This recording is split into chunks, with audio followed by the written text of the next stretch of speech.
Stood in the barren land of sin and shame, and nothing satisfying there I found. But to the blessed cross of Christ one day I came, where springs of living water did abound. Drinking at the springs of living water, happy now am my soul is satisfied.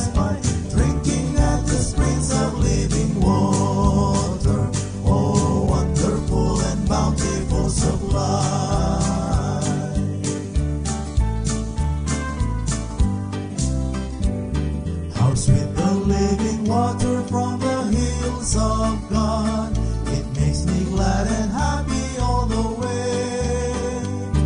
Now glory, grace, and blessing mark the path I trod. I'm shouting hallelujah every day. Drinking at the springs of living water, and now my soul is satisfied.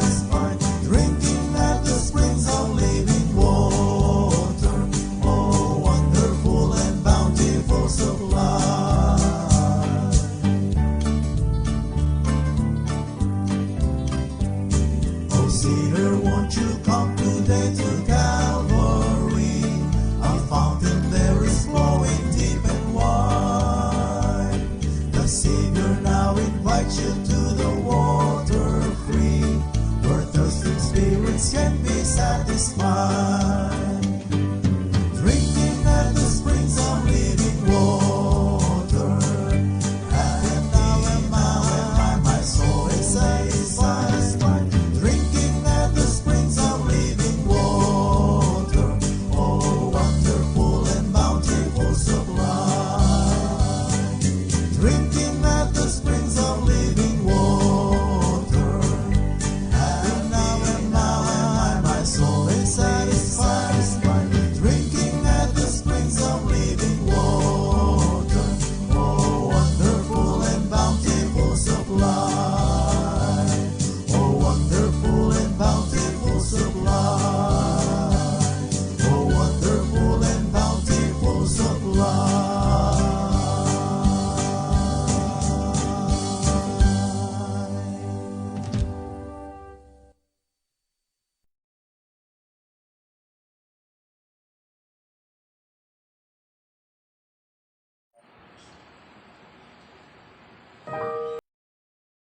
And a beautiful evening everyone. Welcome pong muli ang bawat isa sa ating pong pagsasalo-salo sa salita ng Diyos dito po sa Feasting on the Divine Verses Online Ministry. Thank you so much Ma'am Merly Mabalot sa napagandang opening number. Nakaka-bless po talaga kayo. So kami po'y nagpapasalamat sapagkat kayo po ang isa sa nagpapaalala po sa amin ng magandang patotoo po ng Pastor Eni Mabalot, ang aking pong pinaka-matalik na kaibigan. Ngayong gabing ito, bago po tayo magpasimula, nais ko muna pong i-shout out ang Zion Bible Baptist Church, specifically ang Zion Air sa kanila pong magandang ministeryo. Ako po'y nagpapasalamat na nabigyan po ako ng privilege na maging bahagi po ng kanila pong online ministry. And I would like to congratulate yung pong lahat ng may kinalaman, si Joss at syempre po ang napakahusay na host na walang iba kundi si Brother Jesse Bernales. Ngayong gabing ito, gusto kong sabihin sa inyo na talagang I am so much blessed. I was blessed by your ministry at gayon din naman, marami po ang nag-express na sila po'y na-bless. Purihin po ang ating Panginoon. Sa bawat isa po na naka-tune in na ngayon sa mga ka-watch party, mga naitag na kaibigan, kakilala at kamag-anak, ganun din po mga minamahal sa naaabot po ng ating share ng ministry ito. Nais po naming maalaman ninyo that it is always our joy to have you sa ating pong ginagawang gabi-gabing pagsasalo-salo sa salita ng Diyos. Ngayong gabing ito, nais po nating batiin po ang mga birthday celebrants. Ito po ang listahan ng ating pong mga birthday celebrants. Si Sister Del Morales, si Brother Dennis Cunanan Jr., si Sister Leng Crisostomo, si Brother Miko Camacho, and last but not the least, si Julia Abredica. So, yan po ang mga birthday celebrants po natin ngayong araw na ito. Again, happy birthday sa inyong lahat. Praying that God will continue to bless your life at nawa patuloy pa po kayong ingatan ng ating pong Panginoon.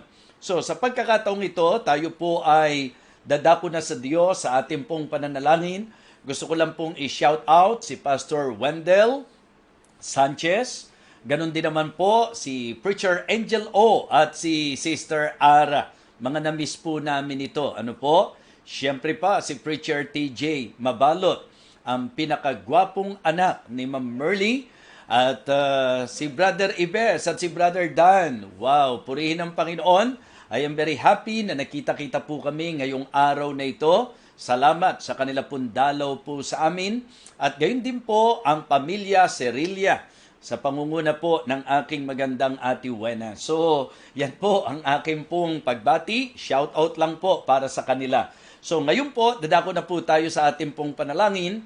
Ipagkatiwala po natin sa Diyos ang ating pong gawain ngayong gabi. Talagang medyo overwhelmed pa po ako sapagkat yung setup ng Zion Hill Bible Baptist, sa Zion Bible Baptist Church, nalilito po ako kasi may Zion Hill Bible Baptist Church sa Batangas. Pero yung Zion Air, talagang na-appreciate ko po yung kanila pong setup at talagang makikita natin na ang Diyos po ang siyang gumagabay po sa kanila sa ministeryo.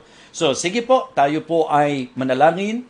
Dakilang Diyos, aming amang banal, sa gabing ito, una sa lahat, pinapupurihan ka po namin, dinadakila, pinasasalamatan, sa lahat ng iyong pagpapala sa aming buhay, sa iyong kagandahang loob, maging sa iyo pong ibinibigay na probisyon sa bawat isa po sa amin. Thank you rin po sa survival, sapagkat hindi po biro ang aming pong mga nararanasan, at alam po namin na kung hindi sa iyo, dakilang Diyos, hindi po namin makakayanan ang lahat ng ito. Kaya Panginoon, thank you so much for your goodness, thank you for your love, thank you for your faithfulness, and thank you, Heavenly Father, for sustaining us. And tonight, Lord, as we again come to you, Panginoon, may you again bless your people, and please, Lord, ikaw po ang magministeryo ng iyong salita sa puso ng bawat mga tagapakinig. Dakilang Diyos, hiling po naming patuloy ang kagalingan po ni Doc Jess Marasigan, kasama po si Ma'am Banji, si Marvin. Nawa dakilang Diyos, ikaw po ang patuloy na magbigay ng improvement sa kanilang pisikal na kalagayan, and may you provide their needs, Heavenly Father.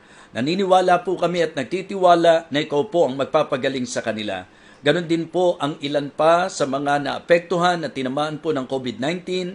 Napakadami po nila, Panginoon, at alam ko po, nakilala mo po sila, alam mo po ang kanilang mga kalagayan, kaya lahat ng tinamaan ng COVID-19, amin pong isinasamo na pagalingin mo po, dakilang Diyos. Hiling po namin, aming Ama, na ikaw po ang siyang patuloy na magbigay comfort sa mga naulila rin po ni Pastor Quinlan. Lord, we pray for the church at gayon din po ang pamilya. At hiling ko po, dakilang Diyos, na ikaw po ang gumabay sa kung ano po ang marapat gawin. Lord, sa gabing ito, kami po ay patuloy na lumalapit sa iyo para sa comfort po sa pamilya po nila Pastor John Archie, Panginoon. Ganon din po sila Skyler.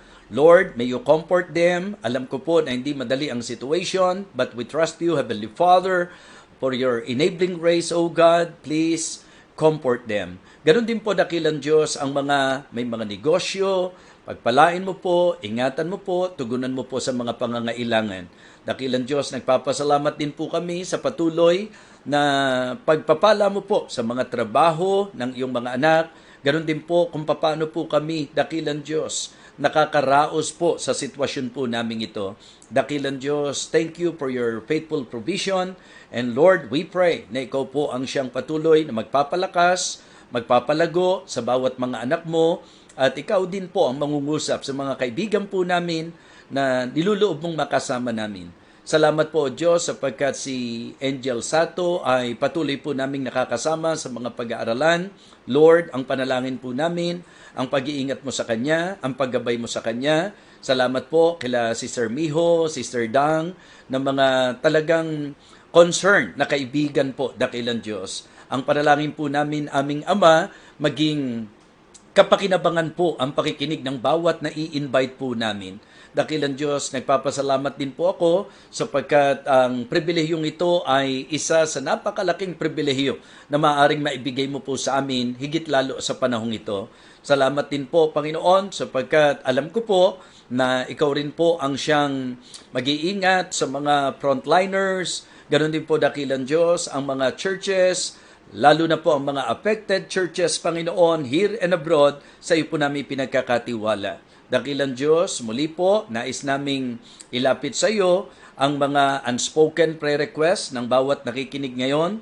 Ganon din po ang mga panalangin kahilingan na marahil hindi ko po mabanggit isa-isa, dakilang Diyos. Pero ikaw po, dakilang Diyos, ang alam po naming gagawa at kikilos. Patuloy po ang paglalapit namin sa iyo kay Sister Yolanda Takishima, na nawa ikaw ang magbigay ng matagumpay na operasyon para po sa kanya, dakilang Diyos. Ganon din po, amin pong hinihiling din po na ikaw po ang siyang magpapala sa lahat ng mga online ministries.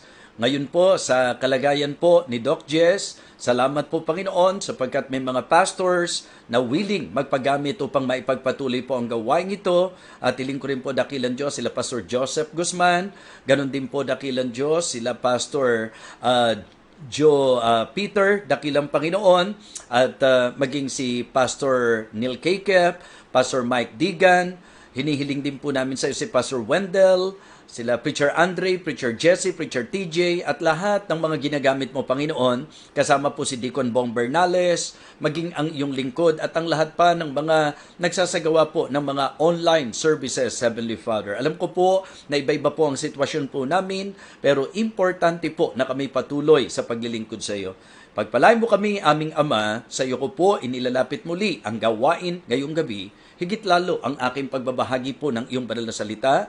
May you again bless your people, O Lord, and all the listeners. Give me wisdom, give me power, O God, because I am completely relying on you, Heavenly Father.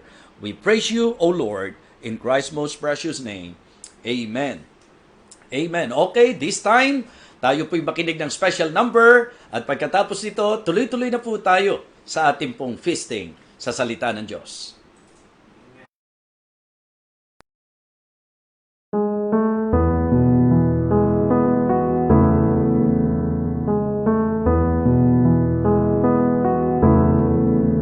Though the pathway before you uncertain may be, trust the Lord, no good thing to withhold back from thee. He is perfect in wisdom and faithful to bless. Trust His word in His time. He will give you His best. They that wait upon the Lord shall renew their strength. They shall mount up with wings as eagles. They shall run and not grow weary. They'll walk and not faint. Wait, I say, wait on the Lord.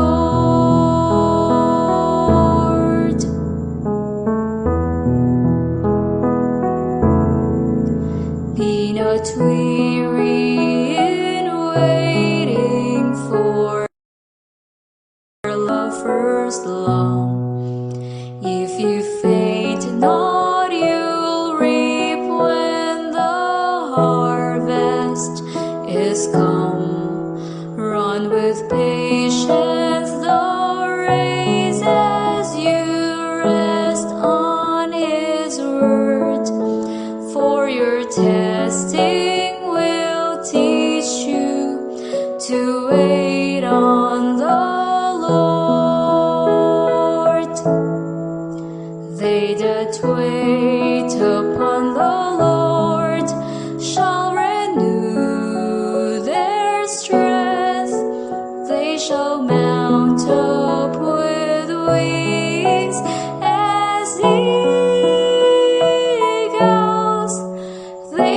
shall run and not grow weary. They'll walk and not faint. Wait, I say, wait on the Lord. They that wait upon the Lord shall renew their strength. They shall mount up with wings as eagles. They shall run and not grow weary. They'll walk and not faint. Wait, I say, wait on the Lord. Wait, I say, wait on the Lord.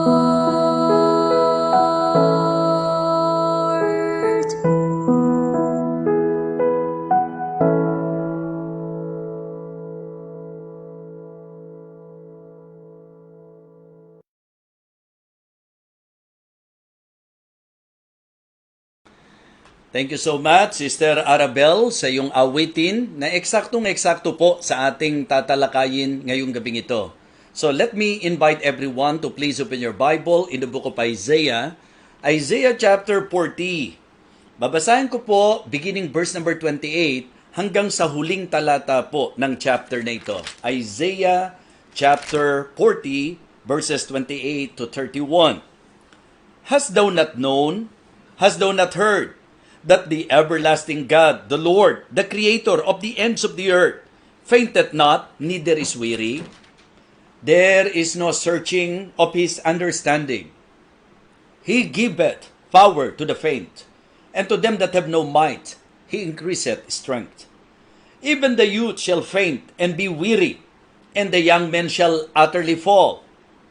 But they that wait upon the Lord shall renew their strength. They shall mount up with wings as eagles. They shall run and not be weary, and they shall walk and not faint. Ngayong gabing ito, kung mag-iisip po tayo, sino po kaya ang hindi naaapektuhan ng ating pong mga nararanasan? Nakapagtataka po ba na sa panahong ito, sa ating pong kasalukuyang nararanasan ito, marami na rin po ang pagod. Marami na rin po ang masyadong balisa.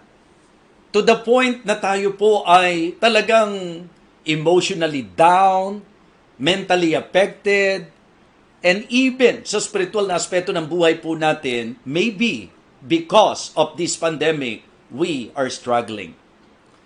Kaya napakaganda po na ngayong gabi, tayo po ay ma-encourage sa mensahe po ng Panginoon. Ang ating pong message ngayong gabi ay pinamagatan ko pong God giveth power to the faint. Ang Diyos ay nagbibigay po ng kapangyarihan, ng kalakasan sa mga nangihina. Manalangin po tayo. Dakilang Diyos, aming Amang Banal, sa iyo po namin patuloy na ipinagkakatiwala ang paggabay sa akin pong magiging pagbabahagi ng iyong salita. Lord, please, patuloy mo po akong bigyan ng karunungan, ng kapuspusan ng Banal na Espiritu, ng kapangyarihan, upang maabot ko po ang espiritual na pangangailangan ng bawat tagapakinig. Panginoon, alam mo po ang aking heart's desire. You know my prayer and even my purpose in doing this, Heavenly Father. I pray that you will accomplish your will, your purpose sa bawat isa na makakatanggap ng iyong mensahe.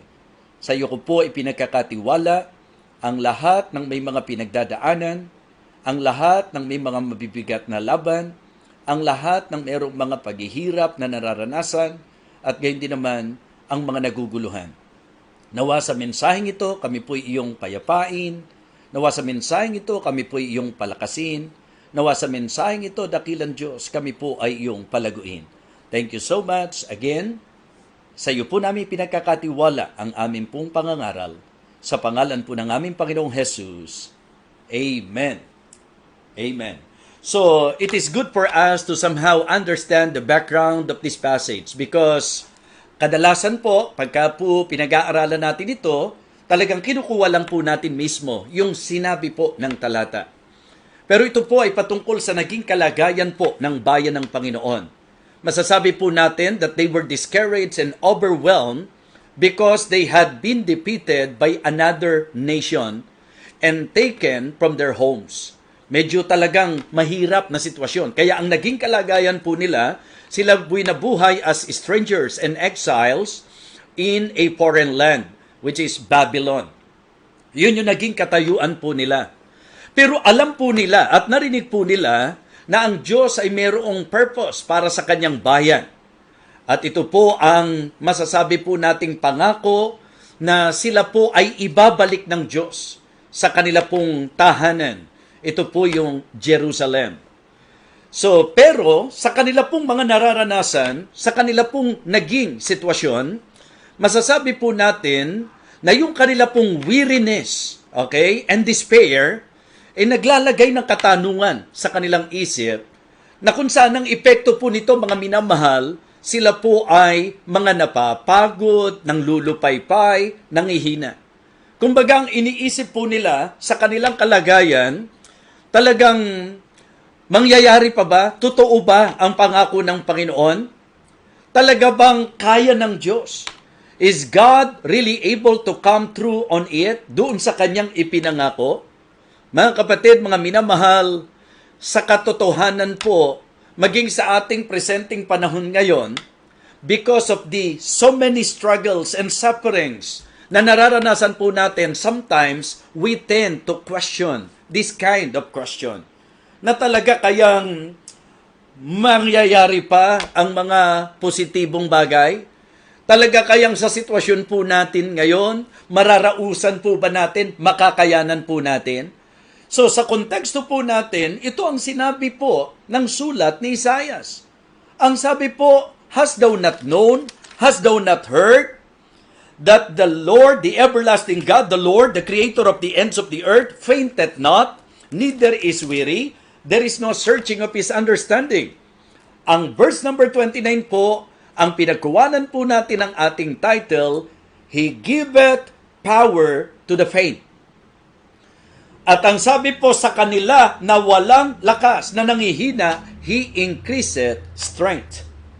At ipinoint out po niya, maging kabataan, kabidataan, napapagod, ng lulupaypay, but they that wait upon the Lord shall renew their strength. Yung idea po mga kapatid, mga minamahal, ng they that wait upon the Lord, pagka po tiningnan po natin, ibig sabihin po nito, yung sa Diyos pa rin umaasa. Yung sa Diyos pa rin nagtitiwala. Yung sa Diyos pa rin nangahawakan. Remember our message last night? We can count on God. Talagang sa buhay po natin, sa sitwasyon po natin, sa hirap natin, sa mga sakit natin, sa sakit natin, sa problema natin, sa kagipitan natin, sa pandemyang ito, sa krisis na ito, sa lahat ng laban natin, wala naman talaga tayong po pwedeng panghawakan kundi ang Diyos. Being human, natural na tayo po ay naaapektuhan. Kaya nga madali pong magsalita, mga minamahal. Pero siyempre po, kung magpapakatotoo po tayo, malinaw po na ang realidad, even based on observation, talagang halos marami po ang affected. Mentally affected, emotionally affected, physically affected, at katulad ng binanggit ko po, kadalasan pati ang spiritual na buhay po ng marami ay naapektuhan at naaapektuhan. Yan po ang goal ni Satanas, mga minamahal. The goal of the devil is to discourage us. Gusto po niya talaga i-discourage niya tayo. Gusto niya ma-down po tayo. Tuwang-tuwa po siya kapag tayo po ay nabubuhay sa pagkabalisa. Tuwang-tuwa po siya pag nakikitang nawawala ang tiwala po natin sa Panginoon. Kaya nga sa pag-aaralan po natin, nilinaw po, tinukoy po na ang palalakasin ng Diyos, mga kapatid, ay ang mga umaasa, nagtitiwala at nangahawakan sa Kanya. And this is my prayer, na sa gabing ito sa ating magiging pag-aaral nawa, mga minamahal, makita po natin na wala tayong dapat maging ibang option kundi ang pagtiwalaan po ang Panginoon. Yes, talagang only God is reliable. Siya lang po ang pwede natin talagang lubos na pagkatiwalaan. Kaya sabi ko, ang galing din ng paglalagay ng Diyos ng masasabi po nating mensahe sa puso ng inyong lingkod, sapagkat makasasabi po nating ito po'y kaugnay ng message po natin kagabi. So kaya tingnan nyo po dito sa talata. Again, ang title natin, God giveth power to the faint. Ikaw na nangihina, ikaw na apektado, so much affected ng ating sitwasyon ngayon. Sinasabi ko sa iyo, pinapaalala ko sa iyo, God giveth power to the faint. At yun talagang nauupos na, yun talagang gusto nang bumitaw, yun talagang gusto nang bumigahi. It is good for you to hear this very important message. Ang Diyos ay nagbibigay ng kalakasan. Huwag nating ipangahas yung sa bahagi natin, katulad ng ating tinalakay kagabi. So let me now share with you yung mga puntos po sa message na ito. Mga kapatid, malaki po ang maitutulong para sa atin po na tayo po'y mapalakas, na tayo po ay makabangon sa kung anumang kinadapaan natin, sa kung anuman pong bigat na dinadala po natin. It is good na tayo po ay mapaalalahanan ng mensaheng ito. Okay? And the first point that I would like to share is that remember who God is. Napakalaki pong tulong sa ating ikalalakas na maalala natin sino ba ang Diyos. Ito po ang pinaka-idea po ng mga salitang binasa po natin. Hindi mo ba alam? Hindi mo ba napag-alaman? Hindi mo ba narinig that the everlasting God, the Lord, the Creator of the ends of the earth, fainteth not, neither is weary? There is no searching of His understanding. So the emphasis of verse number 28 ay kung sino po ang Diyos. Sometimes, we tend to forget. Diba? May mga pagkakataon po, ang tendency natin, makalimot po tayo. Mga Kristiyano, kung tunay tayong mananampalataya, alalahanin mo kung sino ang Diyos.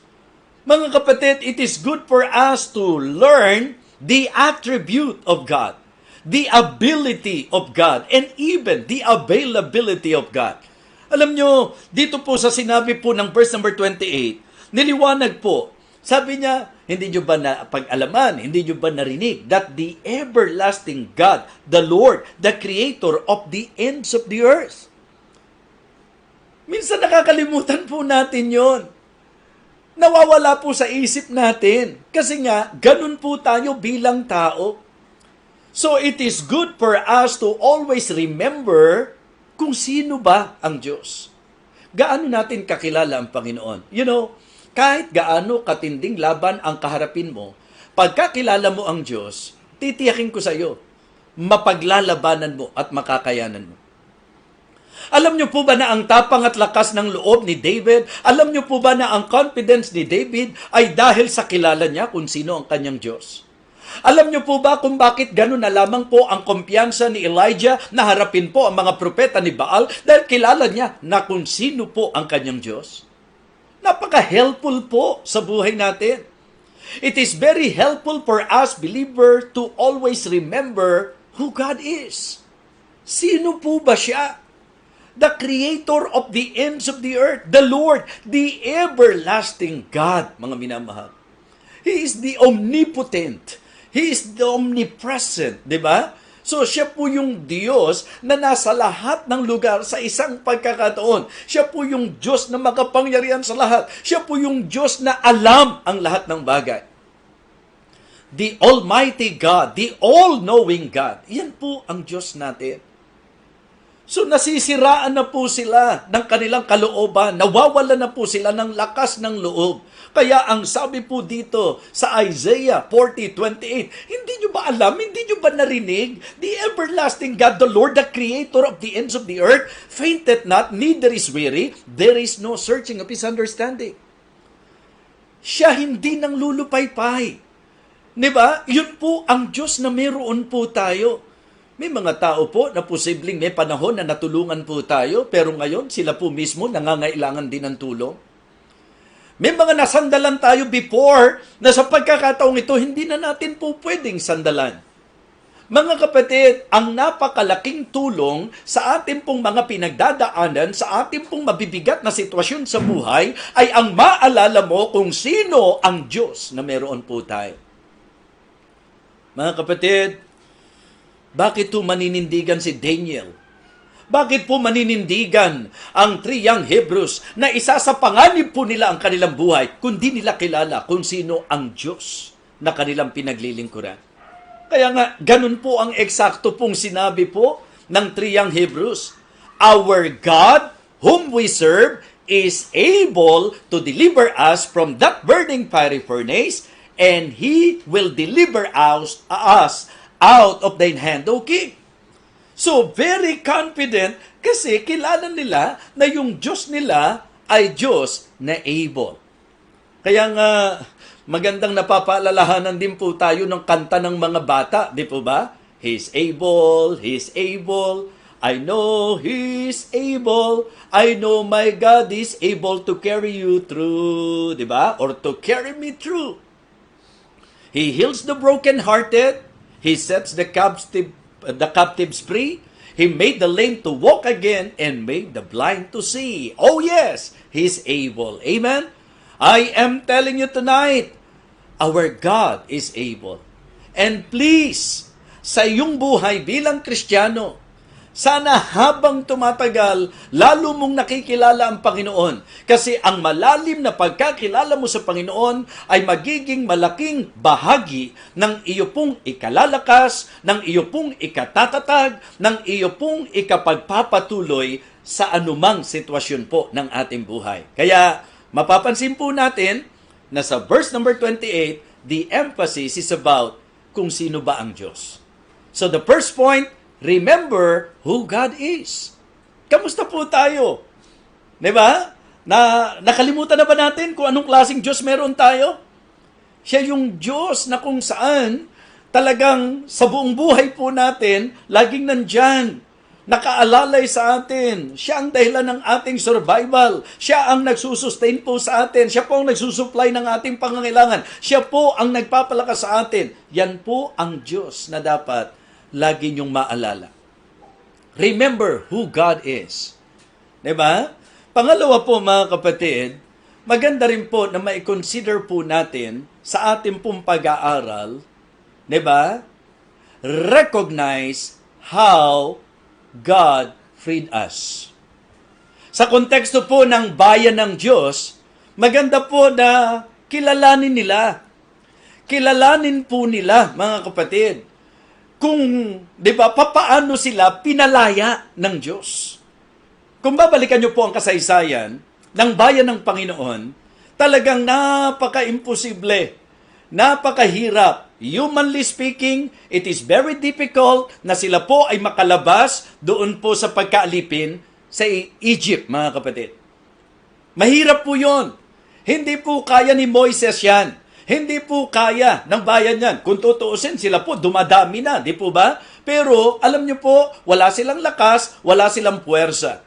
Pero palibhasa po, ang Diyos nila ay ang Diyos na tunay, ang Diyos na makapangyarihan. So inutusan ng Panginoon si Moises sa kalooban ng Diyos na palalayain po sila sa pagkaalipin po sa Egypt. So kaya dapat makita niyo po, mga kapatid, kilalanin po natin kung papaano tayo, di ba? Papaano tayo pinalaya ng Panginoon? Papaano po tayo binago ng Diyos? Saan tayo kinuha ng Panginoon? Mga kapatid, ano ang katayuan natin before at maiisip po natin yan. Dapat ang bawat isa po, kilalanin natin kung papaanong tayo po ay niligtas ng Panginoon, binago ng Panginoon, pinagpala ng Panginoon, inalis ng Diyos sa pagkaalipin. Mga kapatid, yan po ang klase ng Diyos na meron po tayo. So remember who God is. Recognize how He freed us. Okay? Maganda po yan, mga kapatid. And realize where He brought us from.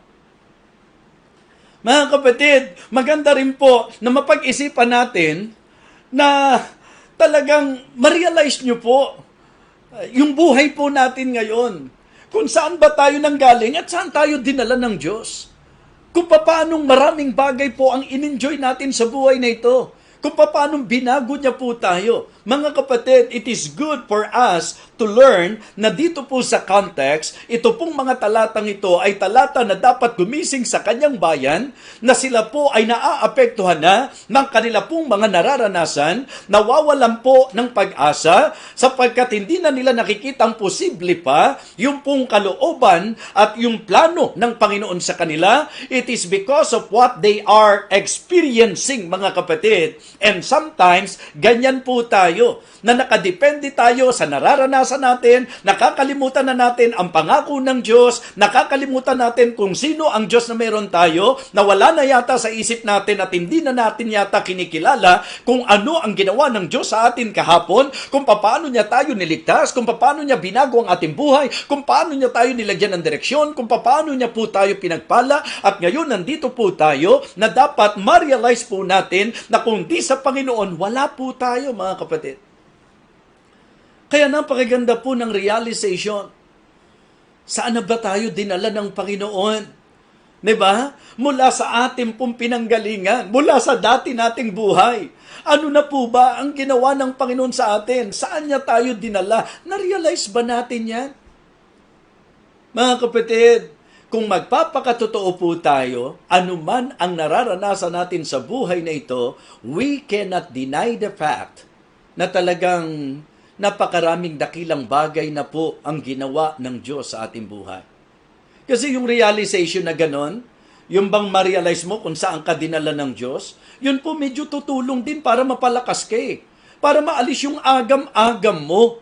Mula doon sa kalagayang alipin tayo ng Ehipsyo, mula sa kalagayang binubusabos tayo, mula sa kalagayang kalagkad tayo ng bisyo, mula sa kalagayang walang ibig sabihin ng buhay natin, dinamput tayo ng Diyos. Kinikilala ba natin yan? Na tayo po ay dinamput ng Panginoon, na tayo po ay itinayo ng Panginoon, na tayo po ay iniligtas ng Panginoon. Nare-recognize ba natin yan? At matapos tayong damputin ng Diyos, saan tayo dinala? Napasama ba tayo, mga minamahal? Hindi ba napabuti po tayo? Alam nyo, kapag inaral nyo po ang kasaysayan ng bayan ng Diyos, minsan po mailalarawan natin to sa buhay ng napakaraming tao. Yung bang kapag po nakakaranas ng blessing, as in talagang blessing, na pagka ikinonsider natin sa pananaw, blessing, pero may mga pagkakataon po na yung blessing ng Diyos hindi po laging doon sa tila positibong natatanaw po natin Kaya pagka nakaranas po sila ng mga hindrances, kapag nakaranas po sila ng hardships, kapag nakaranas po sila, mga kapatid, ng mga unfavorable situation, alam niyo po, it is very easy for them to forget what the Lord did to them. Ngayong gabing ito, magtanong po tayo sa sarili natin. Diba? Tayo po ba, mga kapatid, hindi po ba tayo madaling makalimot sa kung ano po ang ginawa ng Diyos sa atin?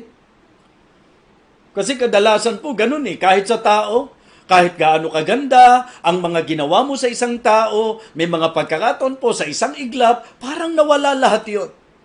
Kaya hindi nakapagtataka po that even sa attitude ng marami sa Diyos, kapag ka po napaboran, kapag ka po pinagpala, kapag ka po nanagana, kapag ka po mga masasabi po nating favorable lang lahat ng sitwasyon, wow, praise the Lord, glory to God. Talagang napaka masasabi po nating sobrang thankful ang reality of life at ang reality sa Christian life, hindi po laging smooth sailing. Hindi po laging paborable ang sitwasyon. May mga rough roads along the way.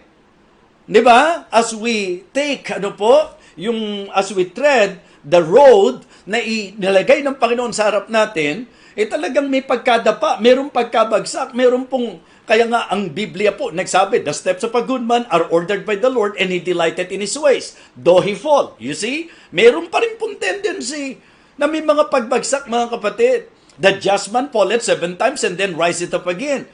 Now, hindi ngayon Kristiyano ka, laging paborable na. Hindi ngayon Kristiyano ka, laging maganda sa paningin ang ating pong mararanasan. Meron pong mga masasabi po natin na parang unpleasant, unfavorable, but listen, tatandaan nyo po ang laging sinasabi natin, if you are very much aware or masasabi nating ikaw sa iyong katapatan, alam mo na ikaw ay nasa kalooban ng Diyos, that you are doing the will of God in your life, that you really love God, you can claim with confidence yung sinabi po ng Romans 8:28, and we know that all things work together for good to them that love God, to them who are the called according to His purpose. Kasi inihanda na ang Diyos na daan. Susunod lang po tayo. Pero sa daanang yon, hindi po laging smooth sailing. May mga rough road po. Kaya nga, nung iniisip ko po, sabi ko bagamat pamilyar na po tayo sa story ni Joseph, pero pag inaral nyo po yung storya ni Joseph, mga kapatid, isang bagay po ang gusto kong makita nyo. Ang kumpiyansa ni Joseph, una kilala niya kung sino ang Diyos. Kaya pag inaral nyo po yung story ni Joseph sa simple presentation, ang makikita nyo po how the Lord prepared him, how the Lord protected him, and how the Lord promoted him. Diba? How the Lord prepared him. E di, sa pamagitan ng vision, hindi po ba, the message of God is very clear to Joseph, at yun ang naging preparasyon po ng Panginoon. Mga kapatid, yan po ang problema natin.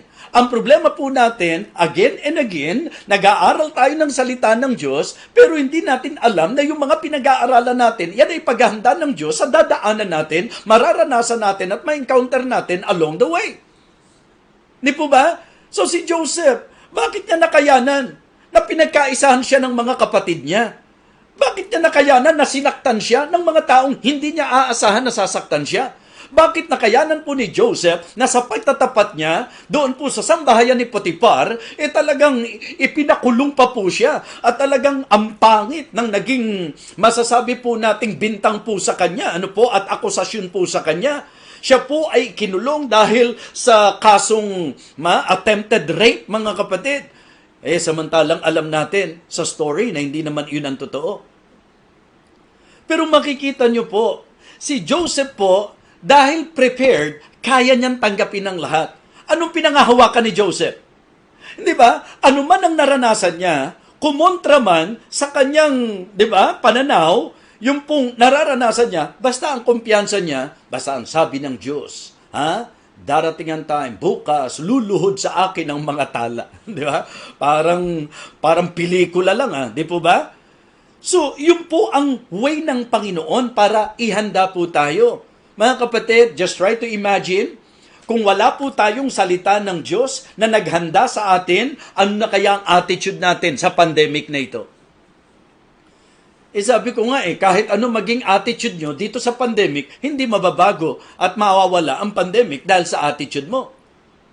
So you better consider kung ano yung sinabi ng Panginoon. Kasi hindi naman natin mauunawaan na ang Diyos. Kasi remember who God is. So mga kapatid, kung hindi tayo dadaan sa ganito, hindi natin makikita kung anong klaseng Diyos meron tayo. Na kaya niya tayong bigyan ng survival dito po sa ganitong pagkakataon at panahon. Many times in the story of the Israelites, makikita natin kung paano po sila sinurvive ng Panginoon sa lahat ng matitindi pong kanilang naranasan. So how the Lord prepared Joseph? Paano po mga kapatid? Sa vision. Yun yung message. Tayo po sa application, paano po tayo inihanda ng Panginoon? Sa vision. Sa pamagitan ng mga mensaheng naririnig po natin, na ang kailangan lang panghawakan mo, nakatulad ng ginawa ni Joseph. Kahit kontra yung nangyari, basta ang pinangawakan ni Joseph, ito ang pinakita ng Panginoon sa kanya, ito ang tiniyak ng Panginoon sa kanya, meron siyang assurance from the Lord because of the message from God through that vision, at yun ang hawak ni Joseph. Pagka pala ganun po tayo, na nanghawakan tayo sa salita ng Diyos, kahit na may mga unfavorable situation sa buhay po natin, na para bang lihis doon sa sinasabi, katulad nila. Nawawala na po sila ng loob, mga kapatid Bakit? Kasi iniisip nila, makakabalik pa ba tayo? Doon sa naging sitwasyon nila, mga kapatid, na sila po ay napasailalim sa Babylonia. So naiisip nila, Yung totoo kaya yung sinabi ng Diyos? Mangyayari pa kaya? Able kaya ang Panginoon na maibalik pa tayo sa Jerusalem? Di po ba? Yun po yung tendency. Bakit nila naiisip yon? Kasi nakadepende sila sa sitwasyon. Mga kapatid, si Joseph, kaya nakaya niya ang lahat, nakadepende siya doon sa vision, yung sinabi ng Panginoon sa kanya. Tayo po, pagka sinabi ng Diyos sa kanyang salita, panghawakan po natin. Para anuman ang mangyari, doon pa rin po tayo. Kaya nga sabi ko, ang simple presentation ng story ni Joseph, the Lord prepared him, the Lord protected him, and the Lord promoted him. Amen?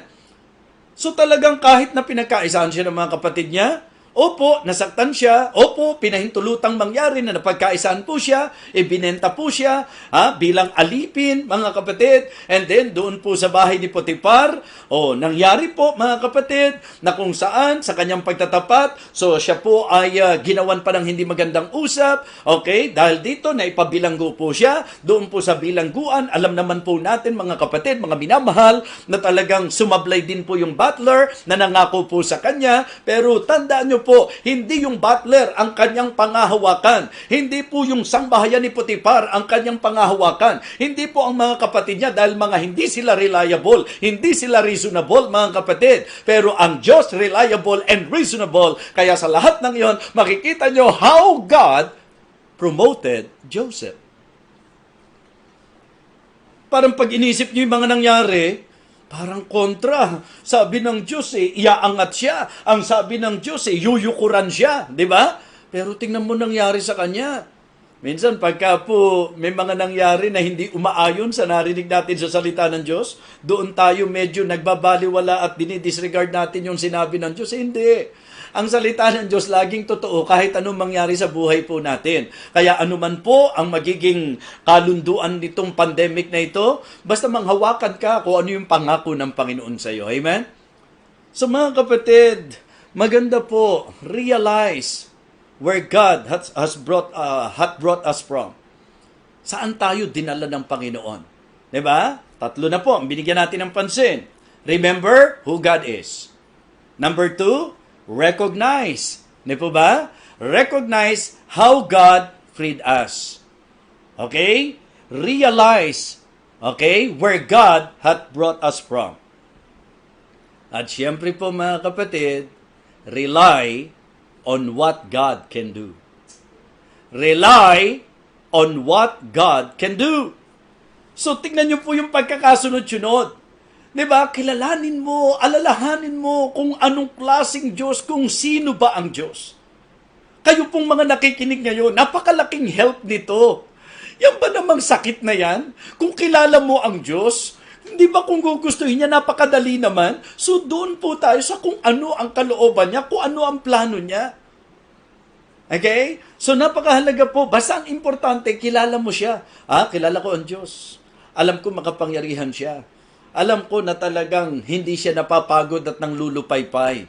Diba? Hindi masayod ang kanyang kaunawaan, ang kanyang karunungan, mga kapatid. So, sabi po ng Bible, mga kapatid, kahit mga kabataan, kabinataan, napapagod ng lulupaypay. Hindi ba ito eksaktong nangyayari po sa atin? Bata pa tayo, malalakas tayo, physically, okay? Pero, tandaan nyo po, yung mga mayayaman, okay, naapektuhan. Yung pumalalakas, naapektuhan. Yung marurunong, naapektuhan. Okay? Yan po ang karakteristik ng sa tao. Pero kung maaalala mo at lagi mong isa sa isip kung sino ang Diyos, wala kang hindi makakayanan. Kasi pangahawakan mo yun eh. Pangahawakan po natin yun. Tapos mga kapatid, kilalanin mo kung saan ka dinampot ng Panginoon. Diba? Pwede nyo pong pagpalitin yung dalawa. Pwede pong realize kung saan ka dinampot ng Panginoon. And then recognize, kilalanin mo kung saan ka na dinala ng Panginoon. Sa totoo lang, sino ba tayo before? Pero tingnan nyo po ang ginawa ng Panginoon sa atin. Kung paano inangat niya po tayo, kung paano pinagpala po niya tayo, mga kapatid. Napakahalaga po nito eh. Kaya yung mga mararanasan natin, huwag niyong payagan na yan ang magpapalimot sa inyo kung sino ang Diyos. Yung nararanasan natin ngayon, na tila hindi pabor, na parang unpleasant, huwag niyong hayaan na yan ang maging dahilan para mawala kayo sa tamang realization at para hindi kayo dumating sa punto ng recognition doon sa kung ano po ang ginawa at pinagdala ng Panginoon sa atin. And then rely on what God can do. Wala po tayong iba po pwedeng pangawakan kundi yung magagawa ng Diyos. Kasi nasubok mo na yung magagawa mo eh. Nasubok na natin yung mga doktor. Ano ba magagawa ng doktor sa mga nangyaring ito? Diba? So, kahit sila po mga doktor, nagdidiba-dibati, di po ba? Debate sa bakuna, debate po sa mga kung ano-ano pong mga masasabi nating panglunas, dito po sa karamdamang ito, sa krisis na ito, pati po sila mga kapatid. Kaya kung pag-uusapan magagawa ng doktor, ano na patunayan natin? At sa pandemic na ito, ilang doktor, ang mismong sila tinamaan ng COVID-19 at dahil dito sila'y namatay. May hangganan ang kanilang magagawa. Tama po? May hangganan po ang magagawa ng tao. Wala po tayong po pwedeng ipangahas, ipagmalaki tungkol sa ating sarili. Wala. Lahat to habag at habag lang. Biyaya at biyaya lang. Katapatan lang po ng Diyos. Kagandahang loob lang po ng Diyos. Sa bahagi po natin, wala kang po pwedeng panghawakan. Because as what I have mentioned to you many times, only God is reliable. God can use the doctor kung gugustuhin po niya. Diba? So, kaya po ng Panginoon. Pero, ang gusto ko po, matuto tayong sumandig, magtiwala sa magagawa ng Panginoon. But they that wait upon the Lord, siya na umaasa, nagtitiwala at nangahawakan sa Panginoon, shall renew their strength. Yun ang pinangako ng Diyos na yung sa Kanya magtitiwala, palalakasin niya. They shall mount up with wings as eagle. They shall run and not be weary. They shall walk and not faint. Wow! Yan po ang kayang gawin ng Diyos. Ano pong mensahe? Kaya ng Diyos na kahit pandemic ngayon, palakasin ka niya. Kaya ng Diyos na kahit krisis ngayon, tugunan niya pangangailangan mo. Okay? Rely on what God can do. Dahil kung business nga, hayan, sumablay na. Kung trabaho mo nga, hayan po, bumigay na. Kung ang pag-uusapan katawan mo, narito po, apektado na. So, anong gagawin natin? Sa Diyos tayo umasa. Bakit? Because they that wait upon the Lord shall renew their strength. They shall mount up with wings as eagle. They shall run and not be weary. They shall walk and not faint. Ang sabi po, hindi mo ba narinig? Hindi mo ba napag-alaman? The everlasting God, the Lord, the creator of the ends of the earth, fainteth not, neither is weary.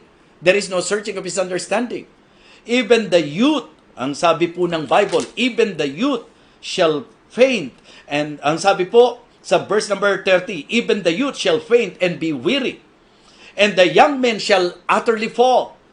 But they that wait upon the Lord shall renew their strength. The message is very clear, mga kapatid, na siya po ang nagbibigay ng kalakasan sa mga nanghihina.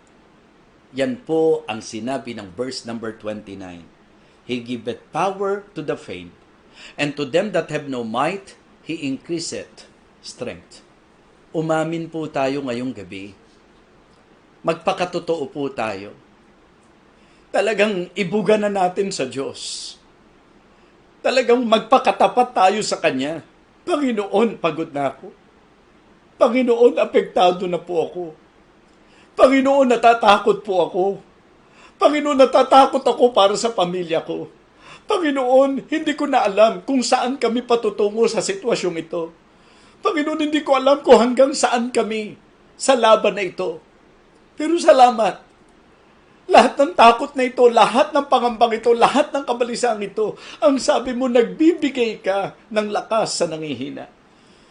Talagang ikaw mismo ang magpapalakas sa mga nangangailangan ito.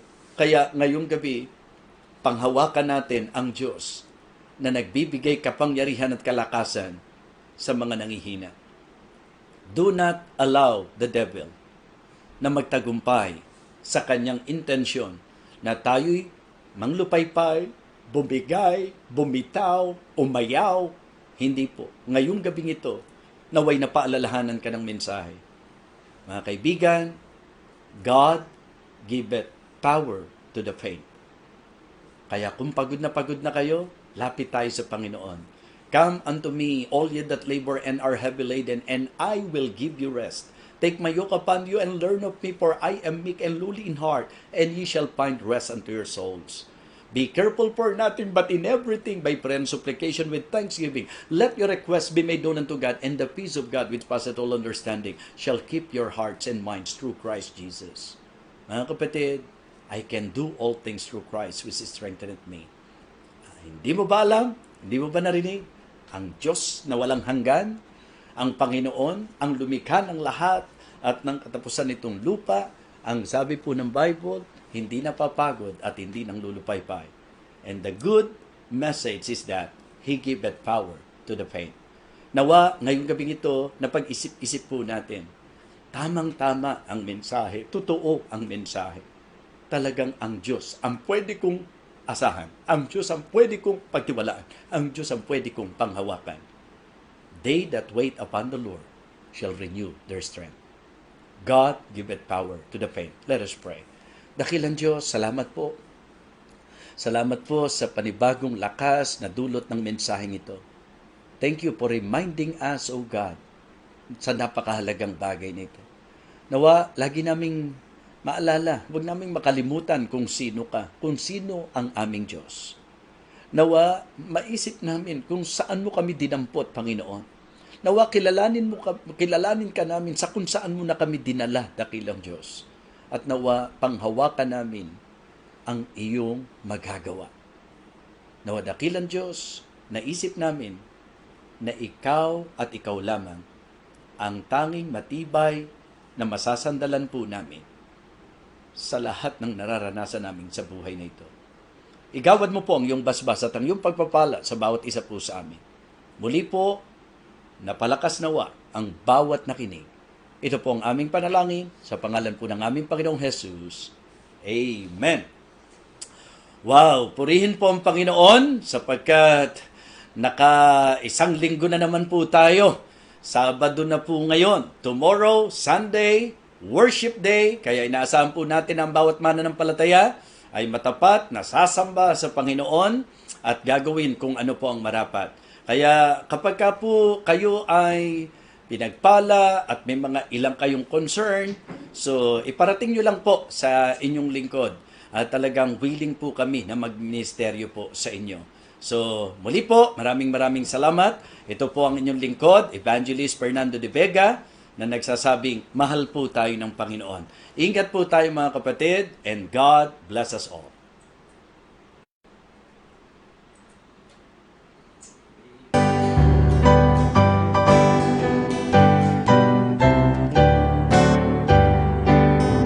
I heard an old story, how a Savior came from glory, how He gave His life on Calvary to save a wretch like me. I heard about His groaning, of His precious blood's atoning, and I repented of my sins and won the victory. Oh, victory in Jesus, my Savior forever. He sought me and bought